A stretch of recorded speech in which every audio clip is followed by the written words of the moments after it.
په هند کې فارغ شوي افغان افسران وایي د فراغت په جشن کې ځان بې وطنه راته ښکارېده.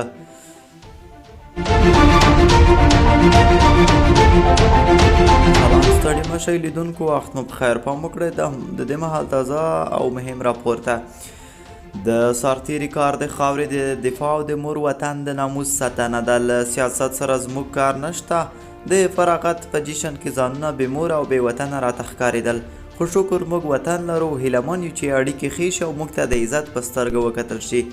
دا د یوه افغان افسر خبرې دي چې هند ته په نظامي زده کړو پسې تللی او فارغ شوی دی، خو ویره لري چې که خپل وطن ته ستون شي نو څه به ورسره پیښ شي. چې راسره غږېده احساسول مې د جګړې د ډګر یو داسې سرلښکر خبرې راسره کوي چې په زړه کې ناهیلي ډېره او د بري تمه کمه ده. خو خپلو ستړیو شویو سرتېرو ته د مورال ورکولو لپاره لا هم ځان ځواکمن او بریمن ښیي. په ریپورټ کې د ده په غوښتنه خپل نوم نه بلکې د ځواک مستعار نوم وکاراوه.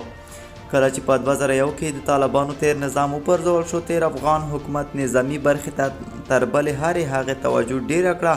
امریکا، ناټو غړو هیوادونو او هند هم د وخت افغان حکومتونو سره نظامي مرستو ته مټې رابډ وهلې.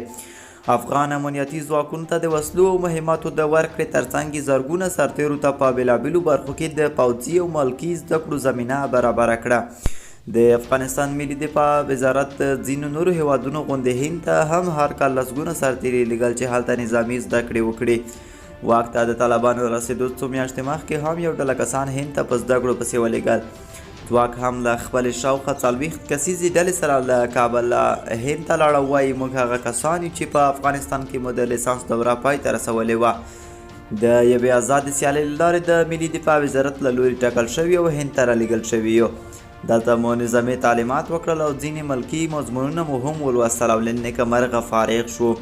د ځواک په خبره په هر شپږ میاشتني سمسټر کې له 15 نه تر 40 زده کړالیان وي او په پای کې د هند له نظامي اکاډمي د افسر او دویم بریدمل په توګه فارغېږي او بیرته خپل هیواد ته ستنېږي.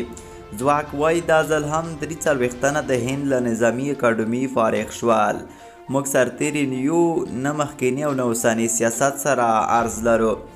زده کړالیانو ته یوه بهرني روزنیز کورس ترلاسه کول په مسلکي ډګر کې بري ته د رسېدو ځینې واپوړی ښکاري او ډېرې هیلې ورپورې غوټوي.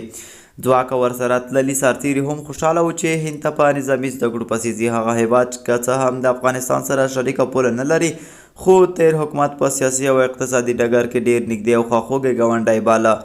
یو لامل له طالبانو د پاکستان ملاتړ او خواخوږي بلل کېږي، چې له کبله د افغانستان او هند دواړو د دغه هیواد په اړه نږدې یو شان سیاست خپل کړی و. خو اوس هماغه طالبان واک ته رسېدلي او هغه حکومت نشته چې ځواک ورسره ملګري سرتېري هند ته په زده کړو پسې د دوی پر ضد جګړه کې په نظامي مهارتونو زده کولو پسې لېږلي وه.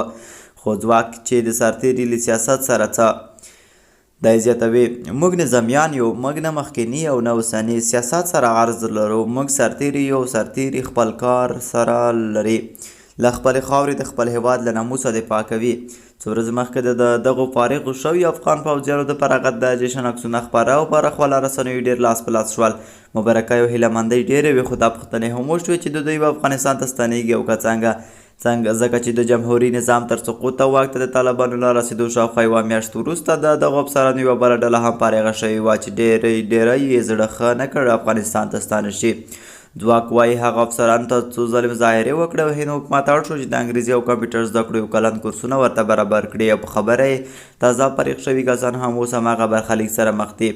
دا زیاتوي ټول محصلان اوس هلته په خپل لګښت ژوند کوي، له ستونزو سره مخ دي. دوی نه د لوړو مصارفو وس لري او نه په دې وضعیت کې افغانستان ته تللی شي.